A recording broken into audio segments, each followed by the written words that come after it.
Martxoaren 9-ko galdeketari begira, publiko egin da galdera aste honetan bertan. Orduan, iruditzen zaigun importantea zela EH Bildu bezala, gure babesa ematea galdeketa honi. Eta hori izan da lehenengo helburua behintzat, ez? Eta gero batzar ireki bat egin dugu, eskualde mailakoa, pixka bat baiezkoaren aldeko kanpaina edo egin behar dugun honetan, pixka zer egin eta hori antolatzeko, eta pixka bat plangintza txiki bat atera dugu, eskualdetik EH Bildu bezala, nolait galdeketa horretan baiezkoaren aldeko kanpaina sustatzeko, eta hori egikaritzea tokatuko zaigu hemendik aurrera. Ideia batzuk atera ditugu, garbi daukagu ere,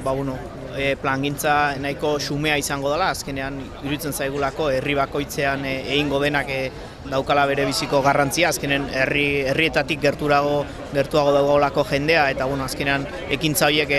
erakargarriagoak direlako ere, eta saiatu gerena izan da, pixka bat eskualde mailako ekitalditxo bat edo egiteko, oraindik ez duguna bereziki lotu, jungo era lotzen urrengo egunetan, baina hori izango da, pixkat eskualdeko perspektiba hori emateko ekitaldi bat egitea, eta gero herri bakoitzak erabakitzea pixka bat jendea nola mugitu, eta pixkat mezu hori zabaltzea ere gure artean. Iruditzen zaigu, momentu honetan gure esku dagori herritarrek eman dioten babesa izugarria izan dela, eta iruditzen zaigu galdeketa publiko, galdera publiko egin den honetan, eragilei ere tokatzen zaigula nolabait sustengu hori ematea, eta babes hori ematea, eta pixkat hori da batez ere gaurko helburua.